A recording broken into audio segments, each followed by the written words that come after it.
வாழ்க வாழ்க திரு அண்ணாமலையாரை போற்றி. ஓம் குரு வாழ்க. வணக்கம்.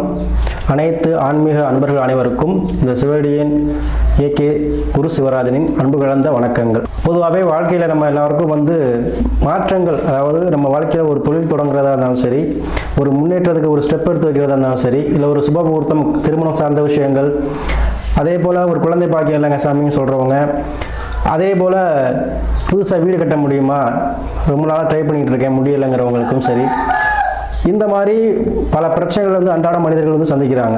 ஸோ அவங்களுக்கு எப்போ வழி பிறக்கும், அதே போல் இந்த 12 ராசிக்கு கிரகங்களும் எப்போ சேர்ந்து அவங்களுக்கு நன்மையான பலனை செய்ய போகிறதுங்கிறத நம்ம பார்க்க போகிறோம். அது குறிப்பாக தை மாதம் நம்ம பார்க்க போகிறோம். ஏன்னா தை பிறந்தா வழி பிறக்கும் அப்படின்னு சொல்லுவாங்க. ஸோ தை மாதத்தில் எந்தெந்த ராசிக்கு எந்தெந்த சுப காரியங்கள் செய்யலாம், எந்த தடைப்பட்ட விஷயங்கள் நம்ம வாழ்க்கையில் ஒரு ஒற்றுமை இல்லை, உறநிலை ஒரு வீட்டிலே குடும்பத்தில் பிரச்சனை, பண கஷ்டம், ஒரு வேலை கிடைக்குமா, நிரந்தரமான வேலை, அல்லது ஒரு பதவி உயர்வு, இந்த மாதிரி விஷயங்கள் நம்ம கிடைக்குமான்னு ஏங்கிட்டு இருப்போம். ஸோ அந்த மாதிரி நினைக்கிறவங்களுக்கு எல்லாருக்குமே நம்ம தை மாதம் பார்த்தீங்கன்னா ஒரு சுபமான நிகழ்ச்சி, சுபமான ஒரு அனுகூலமான ஒரு மாதமாக இருக்க போகுது 12 ராசிக்குமே சரி. ஸோ அந்த வகையில் நம்ம இன்னைக்கு தை மாதத்துக்குரிய பலன்கள் பார்க்குறோம். ஏன்னா இந்த தை மாதங்கிறது தமிழர் திருநாள், உழவர் திருநாளாக கொண்டாடுறோம். ஸோ எல்லாருக்குமே இந்த தை மாத உழவர் தின வாழ்த்துக்களை ஃபஸ்ட்டு சொல்லிக்கிறேன். அதே போல் இந்த தை மாதத்தில் முக்கியமாக நம்ம கண்டிப்பாக ஒவ்வொரு வீட்லேயும் எதிர்பார்க்கக்கூடிய மாதம் தை மாதம்.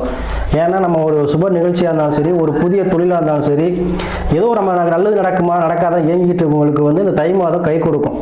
அது எல்லா ராசிக்குமே இந்த தை மாதம் அனுகூலமான பலன்களை செய்ய போகுது. அதே போல் இந்த தை மாதம் சிறப்புகள் இருக்குது. முக்கியமாக இந்த தைப்பூசம் வருது.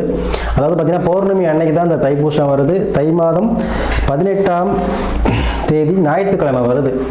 ஸோ அனைத்து ராசினருமே சரி இந்த தைப்பூசத்துக்கு ஒரு தடவையாச்சும் இந்த முருகப்பெருமான், சிலவங்க பழனிக்கு தான் போகணும், திருப்பரங்குன்றம் போகணும், திருச்செந்தூர் போகணும் அப்படின்னு நினைப்பீங்க. அதெல்லாம் இல்லை. உங்களுக்கு அருகில் இருக்கிற எந்த ஒரு முருகன் கோயிலாக இருந்தாலும் சரி போயிட்டு நீங்கள் வழிபாடு செய்வது நல்லது. ஏன்னா தைப்பூசத்துக்கு அவருடைய அருள் பரிபூர்ணமாக கிடைக்கும். அதே போல் ஒவ்வொரு ராசிக்கும் ஒரு முருகன் தலம் இருக்குது. இருந்தாலும் மேக்சிமம் போக முடியாதானே அந்த 12 ராசி சொல்லையில் சொல்கிறேன். அப்படி போக முடியாதவங்க கண்டிப்பாக அருகில் இருக்கக்கூடிய முருகங்களுக்காச்சும் கண்டிப்பாக போயிட்டு வரணும். போயிட்டு உட்காந்து அமர்ந்து சாமி கும்பிட்டுட்டு உங்களால் முடிஞ்சதை செஞ்சுட்டு வாங்க. ஒரு அர்ச்சனையோ இல்லை மாலையோ வாங்கி போட்டு வாங்க. அது மிக சிறப்பாக இருக்கும். எதுவுமே தை மாதம் வரக்கூடியது. ஏன்னா இப்போ மார்கழிலேருந்து வரக்கூடிய நாட்கள் ஒரு 6 மாதங்கள் பார்த்திங்கன்னா பிரம்ம முகூர்த்த காலம்னு சொல்லுவோம். ஸோ அந்த பிரம்ம முகூர்த்த காலத்தில் நம்ம வழிபடுறது ஆன்மீகத்தில் போகிறவங்களும் சரி சூப்பராக இருக்கும். தெய்வ வழிபாடு பண்ணுறது அனுகூலமாக இருக்கும். ஏன்னா அந்த மாதம் தான் தேவர்களுடைய கண் விழிக்கக்கூடிய மாதம். ஸோ அவங்களுடைய அருளாசி உங்களுக்கு எல்லாருக்கும் கிடைக்கும். அதுவும் கலியுக கடவுள் முருகப்பெருமானுடைய ஆசி கிடைக்கணும்னா கண்டிப்பாக தைப்பூசத்துக்கு போங்க. அதே போல் இந்த மாதத்தில் சுப முகூர்த்த தினங்கள் நிறையா இருக்குது. பார்த்தீங்கன்னா தை மாதம் 14ஆம் தேதி ஒரு முகூர்த்தம், தை 23 ஒரு முகூர்த்தம், தை மாதம் 25 ஒரு முகூர்த்தம் இருக்குது. சரிங்களா? இதெல்லாம் சுப முகூர்த்த தினங்கள். இந்த நாட்களை பயன்படுத்தி உங்களுடைய எந்த ஒரு சுப காரியங்களும் செய்யுங்க, சிறப்பாக இருக்கும். அதே போல் இந்த தை மாதத்தை பொறுத்த வரைக்கும் எல்லாருக்குமே ஒரு மகிழ்ச்சி, எப்படி பொங்கல் பொங்குதோ அது மாதிரி எல்லா குடும்பத்திலையும் மகிழ்ச்சி நிறைந்த ஒரு மாதமாக கண்டிப்பாக எல்லாருக்கும் அமைக்கும். நம்ம ஒவ்வொரு ராசிக்கு உள்ள பலனை நம்ம வரிசையாக ஒன்றா பார்ப்போம். அந்த வகையில் நம்ம இன்னைக்கு பார்க்கக்கூடிய ராசி கடக ராசி. இந்த கடக ராசிக்கு தை மாத பலன் எப்படி இருக்குன்னு பார்ப்போம். பொதுவாக கடக ராசி என்பது பார்த்தீங்கன்னா நினைத்த காரியத்தை கச்சிதமாக முடிக்கக்கூடியவங்க. அது எந்த விஷயமா இருந்தாலும் சாதுரியமாக செய்யக்கூடியவங்க. அவங்களுடைய எண்ணங்கள் செயல்பாடுகள் பார்த்தீங்கன்னா வேறு மாதிரி இருக்கும்.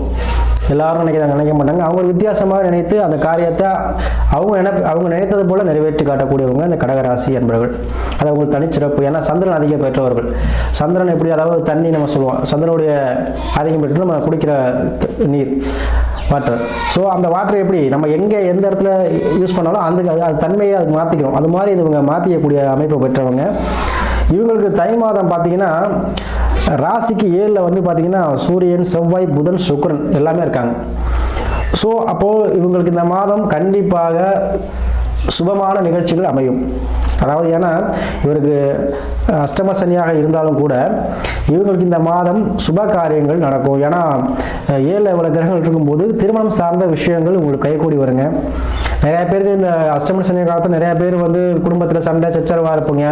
சில பேர் குடும்பத்தில் கோர்ட் வரை டைவர்ஸ் வரைக்கும் போகக்கூடிய அமைப்புகள்லாம் இருக்குது அஷ்டம சனிக்கனால.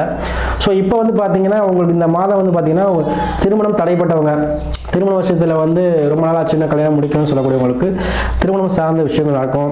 மனைவழி சார்ந்து உங்களுக்கு ஒரு ஆதாயமாக மாதமாக இருக்கக்கூடியது. மனைவழி உறவினர்கள், அதாவது மைத்துனன், அந்த மாதிரி விஷயத்தில் உள்ளவங்க உங்களுக்கு ஹெல்ப் பண்ணுவாங்க. அதுவே சகோதர வழியில் உங்களுக்கு அனுகூலமாக இருக்கக்கூடிய மாதம். ஏன்னா செவ்வாய் உச்சமாக இருக்கிறதுனால சகோதர சகோதரிகள் அந்த வகையில் உங்களுக்கு நிச்சயமாக உங்களுக்கு உதவிகள் கிடைக்கும். மன சார்ந்த விஷயங்கள், ஒரு சொத்து வாங்கலாமா, இல்லை ஒரு கால்நடை வாங்கலாமா, இல்லை ஒரு அரசு வீடு லோன் போட்டு கட்டலாமா, கிடைக்குமா, இந்த மாதிரி விஷயங்கள்லாம் நினச்சிக்கிட்டு இருக்கவங்களுக்கு இந்த தை மாதம் நல்லா இருக்குங்க. கடகராசி அன்பர்களுக்கு இந்த மாதத்தில் ஒரு நகை, வெள்ளியோ தங்கமோ ஏதோ ஒரு வகையில் ஒரு ஆபரண சேர்க்கை வந்து ஏற்படும். அது கண்டிப்பாக நீங்கள் வாங்குவீங்க. ஏன்னா குரு வக்கரம் பெற்று உங்கள் ராசிக்கு பயனில் இருக்கிறதுனால கண்டிப்பாக பணங்காசு செலவு பண்ணி நகை எடுக்கக்கூடிய காலகட்டமாக இருக்கும். கடன் வாங்கியிருந்தீங்கன்னா அதை திருப்பி செலுத்தக்கூடிய மாதமாக இந்த கடகராசி அன்பர்களுக்கு இருக்கும். சரிங்களா? ஏன்னா தை மாதம் வந்து உங்களுக்கு சிறப்பாக இருக்குது. அஷ்டம சனியாக இருந்தாலும் எப்போவுமே பாதிக்க மாட்டார். ஸோ மாத பலன்கள் வந்து கண்டிப்பாக நடக்கும். ஏன்னா வருடக்கோள்கள் சொல்லக்கூடிய சனி, குரு, ராகு, கேது இவங்கெல்லாம் பார்த்தீங்கன்னா ஒரு வருஷம், 1.5 வருஷம், 1 வருஷம் அப்படிங்கிறப்போ அது உடனே கொடுக்க மாட்டாங்க. ஒரு சில கிரகங்கள் பின்பகுதியில் கொடுக்கும், ஒரு சில கிரகங்கள் நடுப்பகுதியில் கொடுக்கும். ஆனால் இந்த மாத கோள்கள் சொல்லக்கூடியது அந்த மாதத்தில் கண்டிப்பாக அது கொடுக்கக்கூடிய பல கொடுத்துட்டு போயிடும். ஸோ உங்களுக்கு இந்த மாதத்தில் எதுவும் பிரச்சனை, அரசு சார்ந்த விஷயத்தில் பிரச்சனை இருந்தாலும் சரி, திருமணம் சார்ந்த விஷயத்தில் பிரச்சனை இருந்தாலும் சரி, உறவுகளில் பிரச்சனை, கனவு மணி பிரச்சனை இருந்தாலும் சரி, இதெல்லாமே இந்த மாதம் உங்களுக்கு சுமூகமாக தீர்ந்து விடும். ஏன்னா வெற்றிக்கு பார்க்கக்கூடிய 7ஆம் பாவத்தில் எல்லா கிரகமும் இருக்குது. ஸோ போட்டிகள், அதாவது எக்ஸாம்ஸ், போட்டி தேர்வாக இருந்தாலும் சரி, இல்லை ஒரு பிஸ்னஸ் ஆரம்பிக்க வந்து ஒரு நம்ம யாரை தேர்ந்தெடுக்கலாம்னு சொல்லக்கூடியவங்களுக்கு பார்த்தீங்கன்னா எல்லாருமே ஹெல்ப் பண்ணுவாங்க. ஒரு பிஸ்னஸ் ஆரம்பிக்கலாம்ன்றீங்க, பார்ட்னர்ஸ் கிடைக்கலன்னு சொல்லக்கூடியவங்களுக்கு இந்த மாதம் பார்ட்னர்ஷிப் நிறையா கிடைக்கும். அதுவும் பெண்கள், அரசு வேலை பார்க்கக்கூடியவங்க, உறவினர்கள், மாமவழி உறவினர்கள், இவங்க எல்லாருமே சப்போர்ட் இந்த மாதம் உங்களுக்கு கிடைக்குங்க. அதாவது பார்ட்னர்ஷிப்புக்கும் வருவாங்க. அப்படி இல்லைன்னா அவங்களுடைய ஹெல்ப்பாக ஒரு ஏதோ அமௌண்ட் உங்களுக்கு உதவி செய்வாங்க. அதே போல் 2ல் கேது. ஸோ வீட்டில் உள்ள பிரச்சனை, சிலவங்களுக்கு வீட்டில் பிரச்சனை இருக்கும், உறவினர்கள் பிரச்சனை இருக்கும், அதெல்லாம் தீரக்கூடிய மாதமாக இந்த மாதம் இருக்கும். 2ல் கேது இருக்கிறதுனால ஸோ உங்களுக்கு இந்த மாதம் வந்து கண்டிப்பாக வெற்றியான மாதம். 7ஆம் மாதம் வந்து வெற்றியை குறிக்கக்கூடிய மாதம். ஸோ வெற்றி மாதமாக இருக்கும். அதே போல் உங்களுடைய தசாபுத்தியை பார்த்துங்க. ஒவ்வொருத்தவங்களுக்கும் ஒரு ஜாதகம் இருக்குது. சரிங்களா? ஸோ தசாபுத்தி என்ன போயிட்டுருக்கு, நமக்கு நேரம் நல்லா இருக்கா அப்படிங்கிற ஒரு இதை இப்போ செக் பண்ணிக்கோங்க. செக் பண்ணிக்கிட்டு அதுபோல் நீங்கள் வந்து உங்கள் வாழ்க்கையை வந்து அமைச்சுக்கோங்க. இந்த மாதம் கண்டிப்பாக உங்களுக்கு வெற்றி மாதமாக அமையும். நீங்கள் பயப்படவே வேண்டாம். அதே போல் ராகு பகவான் வந்து உங்களுக்கு 8ல் இருக்கிறதுனால கண்டிப்பாக வெளிநாடு சம்பந்தப்பட்ட விஷயங்கள் உங்களுக்கு கை கொடுக்குங்க. சனி பகவான் மாறிட்டார், அஷ்டம சனி மாறிடுச்சு உங்களுக்கு. ஸோ இவ்வளோ நாள் இந்த அஷ்டம சனியில் பாதிக்கப்பட்டிருப்பீங்க. இனி வரும் காலங்கள் உங்கள் அஷ்டம சனியில். ஸோ தந்தை உறவு மட்டும் கொஞ்சம் இது பண்ணிங்க. தந்தையுடன் இருந்த மனக்கசப்புகள் நீங்கக்கூடிய மாதமாகவும் இந்த மாதம் அமையும். கடகராசி என்பவர்களுக்கு தை மாதம் வந்து வெற்றியான மாதமாக அமையும்.